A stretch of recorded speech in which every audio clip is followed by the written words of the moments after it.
Welcome to NRK narrates. దేవుని పరిశుద్ధమైన ప్రశస్తమైన నామానికి స్తుతులు స్తోత్రాలు. మీ అందరికీ నా వందనాలు తెలియజేస్తున్నాను. యేసు ప్రభువారు గుడ్ ఫ్రైడే రోజు చనిపోయి ఆదివారం రోజు పునరుత్థానుడయ్యారు. ఆ పునరుత్థానుడు అయినప్పుడు ఆ రోజు మగ్దలేనే మరియకు, అలాగే ఇతర స్త్రీలకు, అలాగే శిష్యులకు యేసు ప్రభువారు పునరుత్థానుడైన తర్వాత కనపరుచుకుంటాడు. ఆ ఆదివారం సాయంత్రం యెరూషలేములో ఒక మేడగదిలో భయభ్రాంతులకు గురై బిక్కుబిక్కుమంటూ ఒక మేడగదిలో ఉన్న శిష్యులకు యేసు ప్రభువారు అక్కడ మూసిన తలుపులు మూసినట్టుగానే ఉండగా, వేసిన కిటికీలు వేసినట్టుగానే ఉండగా వారి మధ్యలో ప్రత్యక్షమై వారికి కనపరుచుకుంటాడు.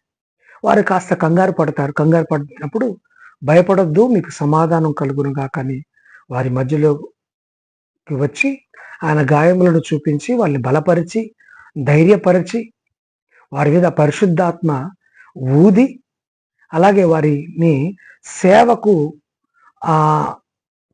సేవకు పిలిచి వారికి ఒక అధికారం ఇచ్చి అక్కడి నుంచి ఆ రోజు ఆదివారం రోజు మళ్ళీ అక్కడి నుంచి యేసు ప్రభువారు వెళ్ళిపోతారు. సో అది వారికి కాస్త ఊరటను సంతోషాన్ని ఇస్తుంది. అయితే ఈ పునరుత్థానుడైన ఆదివారం అంటే పునరుత్థానం చెందిన ఆదివారపు సండే రోజు అపోస్తలుడుగా ఉన్న తోమ గారు వారి మధ్యలో లేరు. గెత్సెమనే తోటలో యేసు ప్రభువారిని వారి సైన్యం వచ్చి పట్టుకున్నప్పుడు, అన్నా కైఫా సైన్యం వాళ్ళు వచ్చి పట్టుకున్నప్పుడు, శాస్త్రులు పరిసయ్యులు వారు వచ్చి పట్టుకున్నప్పుడు, వారు కత్తులు గుదియలు తీసుకొని యేసు ప్రభువారిని బంధించి తీసుకొని వెళ్తున్నప్పుడు శిష్యులందరూ చెల్లాచెదురైపోతారు. అంటే గెత్సెమనే తోటల నుంచే వారు చెల్లాచెదురైపోతారు. అంటే ప్రాణ భయంతో బోధకుడిని పట్టుకున్నారు కదా, ఆయన చంపేస్తారు, మమ్మల్ని కూడా ఎక్కడ చంపేస్తారు అన్న ఒక భయముతోటి భీతితోటి పారిపోతారు.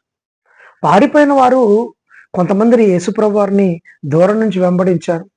యోహాను శిష్యుడైతే, అపోస్తులైన యోహాను అయితే వారితో పాటు కొంతమంది స్త్రీలతో పాటు సిలువ వేసేంత వరకు వారితోటే ఉంటారు. మిగతా వారు ఎక్కడికి వెళ్ళారో తెలియదు, ప్రాణభయంతో ఎక్కడో వెళ్ళిపోయారు. తోమ ఇంకా కాస్త గట్టిగా ఆలోచించి కాస్త దూరం వెళ్ళిపోయేటట్టున్నారు, వీళ్ళకు దొరకలేదు, మళ్ళీ రాలేదు మేడగదిలోకి. ఎప్పుడు 3 రోజుల దాకా రాలేదు. అంటే యేసు ప్రభువారు గురువారం రాత్రి పట్టుకున్నప్పుడు గురువారం రాత్రి ఎటో వెళ్ళిపోయారు, శుక్రవారం లేరు, శనివారం కూడా లేరు. ఆదివారం ప్రభు సాయంకాల సమయంలో వారి మధ్యలో పునరుత్థానుడైన తర్వాత ప్రత్యక్షపరచబడుకున్నప్పుడు కూడా అక్కడ లేడు. తీరిక మెల్లగా ఎటు వెళ్ళారో తెలియదు, కానీ మళ్ళీ సోమవారం మంగళవారం నెక్స్ట్ డేస్లో మళ్ళీ వారితో పాటు కలిశారు మేడగదిలో. తోమ రాగానే వీళ్ళు పేతురు మిగతా శిష్యులు తోమతోటి ఒక విషయం చెప్పారు. తోమ, నీకు ఒక సంగతి జరిగింది తెలుసా? పునరుత్థానుడైన యేసు ప్రభువుని మేము చూసాం, బోధకుడు తిరిగి వచ్చారు, ఆయన చనిపోయి కూడా తిరిగి లేచారు, మా మధ్యలో కనబరుచుకున్నారు, మేము ఆయన చూసామని చూసిన సంగతులు, మొన్న ఆదివారం చూసిన సంగతులు చెప్తుంటే తోమ నమ్మలేకపోయాడు. అదేంటి, చనిపోయిన వారు తిరిగి లేవడం ఏంటి, మీరేదో భ్రమలో ఉన్నారు, మీరేదో భూతాన్ని చూశారు, మీరు భయంతో ఉన్నారు కాబట్టి ఆ భయమే మిమ్మల్ని ఈ ట్రాన్స్లోకి నడిపింది అన్నట్టుగా వారిని హేళన చేసినట్టుగా, గేలి చేసినట్టుగా మాట్లాడారు. లేదు లేదు మేము చూసామన్నా కానీ తోమ నమ్మలేని స్థితిలోకి వెళ్ళిపోయాడు. నమ్మలేని స్థితిలోకి వెళ్ళిపోయి ఒక మాట అంటాడు, నేను ఆయన అంటే బోధకుని గాయములో వేలు పెట్టి చూస్తే తప్ప నమ్మనే నమ్మను అనే మాట అక్కడ ఉచ్చరిస్తాడు. మనకు యోహాను సువార్త 20వ అధ్యాయము మనకు 24 నుంచి అది ఉంటుంది. 25వ వచనంలో, గనుక తక్కిన శిష్యులు మేము ప్రభువును చూచితమని అతనితో చెప్పగా అతడు నేనాయన చేతులలో మేకుల గురుతును చూచి నా వేలు ఆ మేకుల గుర్తులలో పెట్టి నా చెయ్యి ఆయన ప్రక్కలో ఉంచితే గాని నమ్మను అని మిగతా శిష్యులతో తోమా చెప్తాడు. పక్కలో వేలు పెడతాడట, గాయాల గుర్తుల్లో వేలు పెడతాడట. అలా చూసి నమ్మకం తెచ్చుకుంటే తప్ప ఐ వోంట్ బిలీవ్, నేను నమ్మను. అంటే ఈ మాటను నేను స్ట్రెస్ చేయాలని ఆశపడుతున్నాను. నమ్మను. నమ్మనే నమ్మను. ఇది ఏ భాష అండి? నమ్మనే నమ్మను. అంటే మీకు ఈ నమ్మనే నమ్మననే ఆ మాట వినగానే ఒక మాట గుర్తు రావాలి. ఆదికాండం 3 అధ్యాయంలో ఏదెను వనములో దేవుడు ఆదాము, ఆ తర్వాత అవ్వను సృజించి ఏదెను వనమును ఏలమని వారిని చెప్పినప్పుడు వారికి ఒక కండిషన్ పెడతాడు. అన్నీ చేయండి, అన్నీ తినండి గానీ, ఇగో ఈ మంచి చెడులు తెలిపే ఈ ఫలమును మీరు తినొద్దు అని చెప్తారు. సో, వారు చాలా కాలం అలానే ఉంటారు. ప్రభుతో వారు సహవాసం చేస్తారు. చక్కగా ఉంటారు. అయితే అవ్వమ్మ ఆ చెట్టు దగ్గరికి వెళ్ళడం, రావడం, ఇలా సహవాసం అక్కడ చేయటంతోటి సర్పములా ఉన్న సాతాను అవ్వమ్మతో కాస్త చనువు పెంచుకొని, కాస్త మాటలు కలిపి, ఈ చెట్టు ఫలము తినకూడదని చెప్పాడు గదా! ఎందుకు చెప్పాడు? తినొచ్చు గదా! అని ఇటువంటి సంభాషణ స్టార్ట్ చేశారు. ఎందుకంటే అవ్వమ్మ ఆదాముతోటి కాస్త సహవాసం చేస్తున్నట్టే ఉంది. దేవునితో సహవాసం చేస్తున్నట్టే ఉంది. అది చాలక లోకాశల వైపు వెళ్ళినట్టుగా ఆడ మనకు కనబడుతుంది. అంటే అపవాదైన సాతాను ఆ పండు తినమని ఒక్క రోజులో ఒక్కసారికే ట్రాప్ చేయలేదు. పదే పదే అక్కడికి వెళ్తోంది. వెళ్తున్నప్పుడు సాతాను అదును చూసి ఆమెను మోసపుచ్చాడు. అంటే ఇక్కడ జాగ్రత్తగా గమనిస్తే గురువారం సాయంత్రము శిష్యులతో పాటు ఉన్న తోమ ఆ రోజు తప్పిపోయాడు. సావాసం వీడిపోయాడు. ఎక్కడికో వెళ్ళిపోయాడు. వారితో పాటు ఉండలే. సరే వీరు భయంతో ఉన్నారో, భీతితో ఉన్నారో వీరితో పాటు ఉండలేదు. సహవాసంలో ఉండలేదు. ఆ మేడగదిలో ఉండకుండా ఎక్కడికో వెళ్ళిపోయాడు. ఒక 4-5 డేస్ లోకంలోకి వెళ్ళిపోయాడు. అలా వెళ్ళిపోయి సహవాసం కోల్పోయిన అతన్ని అపవాది పట్టేసింది. ఇప్పుడు అవ్వమ్మ ఆ చెట్టు దగ్గరికి వెళ్ళడం, రావడంతో అపవాది అవ్వమ్మతో మాటలు కలిపి, ఈ పండు తింటే మీరు చావరు, ఈ దేవుడేమో చస్తారు మీరు తినొద్దని చెప్తే మీరు చావనే చావరు, ఇంకా దేవదూతల వలె దేవుళ్ళ వలె వెలిగిపోతారు అని చెప్పి చావనే చావరు. అక్కడ కూడా అదే మాట. అపవాది భాష ఏంటంటే చావనే చావరు. ఇక్కడ తోమ గారి భాష ఏంటంటే నమ్మనే నమ్మను. ఈ భాష అపవాదిదండి. చావనే చావరు, నమ్మనే నమ్మను, నేను బోనే బోను, నేను రానే రాను, నేను తిననే తినను, నేను అతనికి సంసారం చెయ్యనే చేయను, నేను రానే రాను. ఇలాంటి భాష ఎవరిదంటే అపవాది భాష. అపవాదికి కూడా సపరేట్ లాంగ్వేజ్ ఉంటుంది ఇట్లాంటిది. ఎవరన్నా ఇట్లాంటి మాటలు మాట్లాడుతుంటే ఖచ్చితంగా అపవాది ప్రభావితంతో అటువంటి భాష, అటువంటి మాటలు మాట్లాడుతున్నారని మనం ఈజీగా గుర్తించవచ్చు.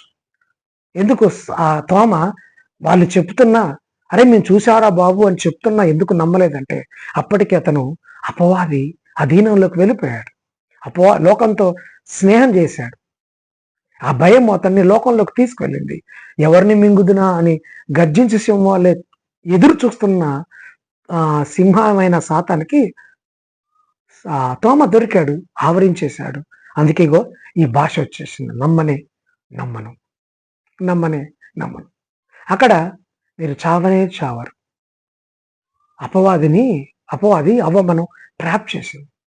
ఇక్కడ తోమను కూడా ట్రాప్ చేసింది. అందుకే యేసు ప్రభు వారు మళ్ళీ నెక్స్ట్ సండే, అంటే పునరుత్థానుడైన సండే ఆఫ్టర్ 8 days మళ్ళీ నెక్స్ట్ సండే ఎస్పెషల్లీ తోమ కోసం మళ్ళీ వాళ్ళ మేడగదిలో వారు ఉంటున్నప్పుడు, ఈసారి తోమ కూడా ఉంటున్నప్పుడు అక్కడ వారికి ప్రత్యేకంగా తోమ కొరకు ప్రత్యక్షమై, ఏం తోమ నువ్వు గాయముల్లో వేలు పెట్టి చూస్తే తప్ప నమ్మనన్నావంట, నువ్వురా అని చెప్పి తన గాయములను, తన అరచేతి గాయములను, తన పక్కలో పొడిచిన బల్లెపోటు గాయమును అతనికి చూపిస్తారు.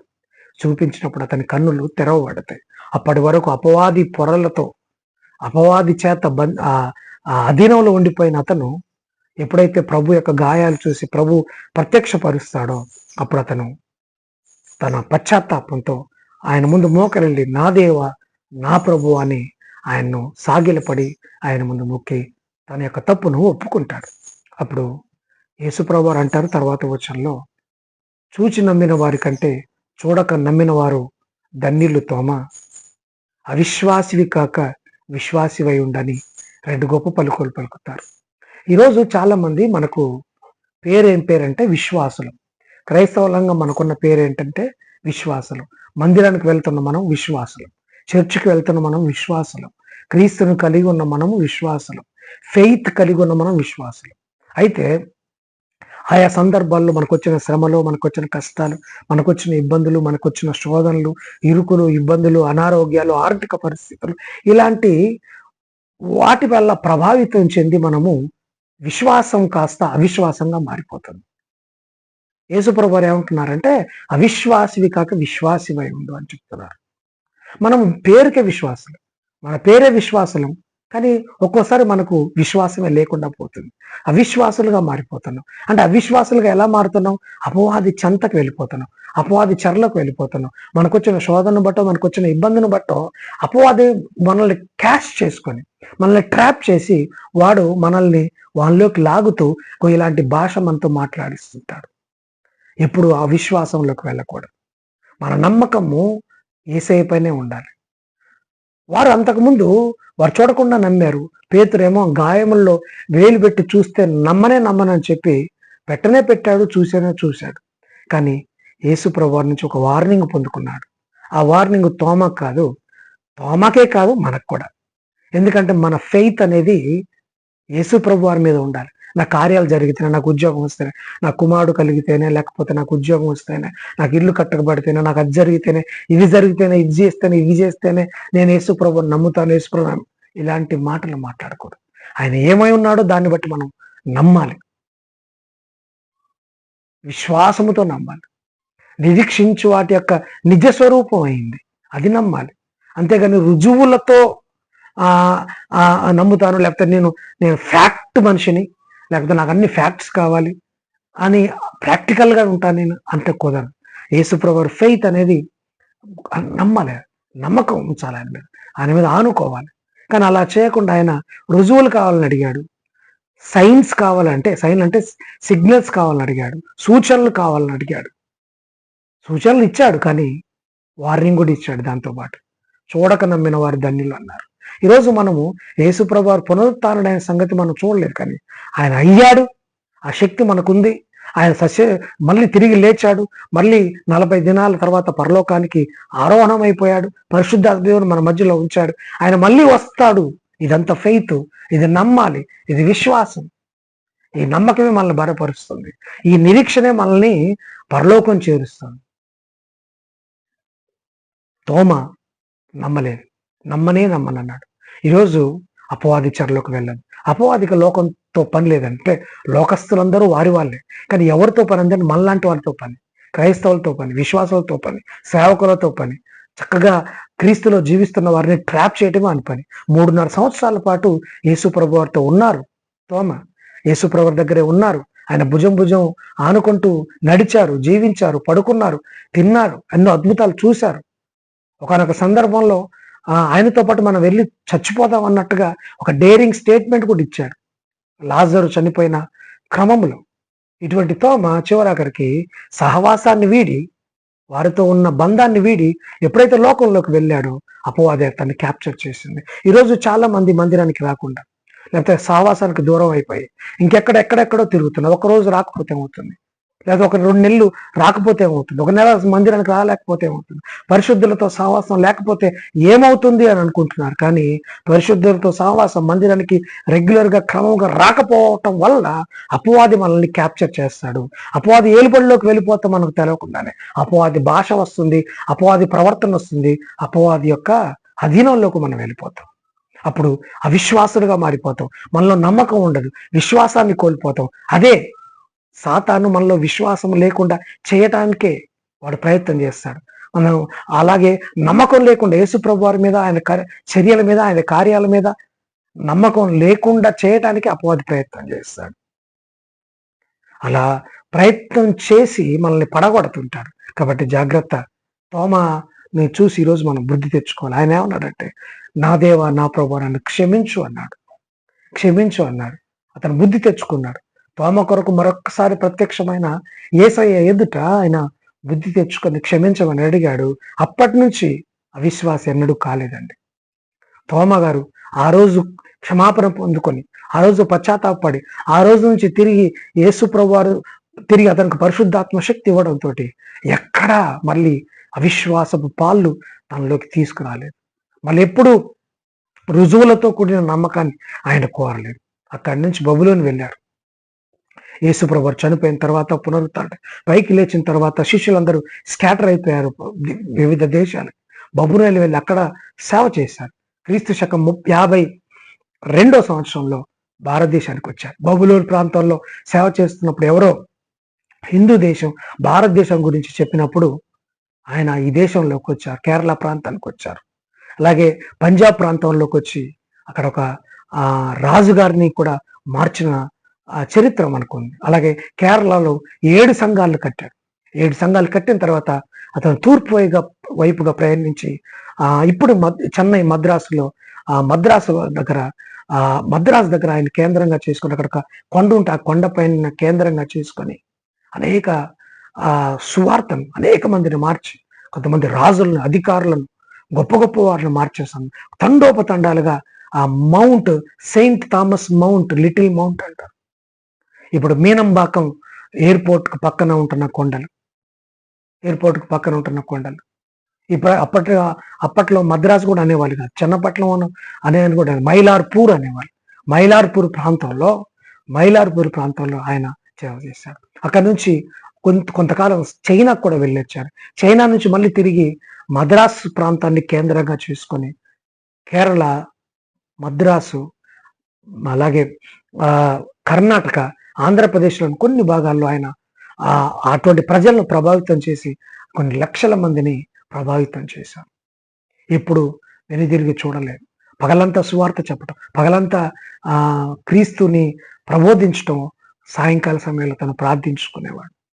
20 సంవత్సరాలు, క్రీస్తు 52 సంవత్సరంలో భారతదేశానికి అడిగిన తోమ గారు 72 సంవత్సరాలు అంటే 20 సంవత్సరాలు అలుపెరగని సేవ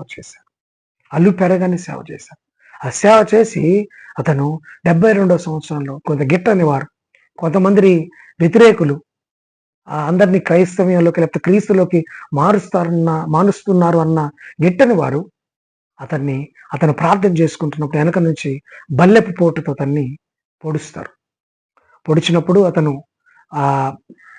కొన ఊపిరితో పాక్కుంటూ అతను ఒక కొండ దగ్గర సిలువ నాటించి అక్కడ అనేక మందికి సువార్తను ప్రకటిస్తుంటాడు. సో ఆ సిలువ దగ్గరికి అంటే ఈయన ఒక ప్రార్థన గుహలో ప్రార్థన చేసుకుంటాడు. అక్కడ అతన్ని పొడిచారు. ఆ గుహకు ఆయన నాటిన సిలువకు ఆ మందిరానికి కొంచెం దూరం ఉంటుంది. అక్కడ నుంచి పాక్కుంటూ వెళ్ళి కొన ఊపిరితో ఆ సిలువను గట్టిగా హత్తుకొని అక్కడ తన ప్రాణాలను విడిస్తాడు. హతసాక్షి అవుతాడు. క్రీస్తు కొరకు హతసాక్షి అవుతాడు. దుండగుల చేతిలో, క్రీస్తు వ్యతిరేకుల చేతిలో హతసాక్షి అవుతాడు. ఒకప్పుడు యేసు ప్రభువును సిలువ వేస్తుంటే కలువరి కొండ పైన పారిపోయిన వ్యక్తి, సిలువకు ఎడమైపోయిన వ్యక్తి, సిలువకు దూరం అయిపోయి లోకంలో పడిపోయి 4-5 రోజులు పారిపోయిన వ్యక్తి ఈరోజు తను చనిపోతున్న సిలువను పట్టుకొని తన తుది శ్వాస విడిచాడు. ఎప్పుడు అవిశ్వాసం కాలేదు. ఆ రోజు మేడ గదిలో యేసు ప్రభువు దర్శించటం, అవిశ్వాసవి కావద్దని చెప్పటం, ఇంకెప్పుడు అవిశ్వాసం కాలేదు. అపనమ్మకం చేయాలి. కొన్ని లక్షల మందిని ప్రభావితం చేసిన గొప్ప అపోస్తలుడు, ధీరోదాత్తుడు, క్రీస్తు కొరకు హతసాక్షి అయిన గొప్ప వ్యక్తిగా చరిత్రకెక్కాడు. అటువంటి వ్యక్తి గొప్ప వ్యక్తి. అటువంటి వ్యక్తిని మనం ఆదర్శంగా తీసుకోవాలి. అతను నమ్మను అన్న అపవాది నుంచి అక్కడి నుంచి పారిపోయి క్రీస్తు కొరకు హతసాక్షి అయ్యాడు. అపవాది నుంచి పారిపోయి క్రీస్తు కొరకు హతసాక్షి అయ్యాడు. ఈరోజు నువ్వు కూడా అపవాది నుంచి పారిపోవాలి. అపవాది ఏలుబడిలో ఉంటే, అపవాది చెరలో ఉంటే, అపవాది అధీనంలో ఉంటే ఒక్కసారి నిన్ను గుర్తించుకో, అక్కడి నుంచి పారిపో, క్రీస్తు దగ్గరికి ర్యాన్ అవే ఫ్రమ్ సాటన్. దేవుడి కోసం బలమైన కార్యాలు జరిగించు. నీ ద్వారా అనేక మందిని దేవుడు ప్రభావితం చేస్తాడు. అతి కృప దేవుడు నీకు నాకు మనందరికీ దయచేయను గాక. God bless you. ఆమెన్.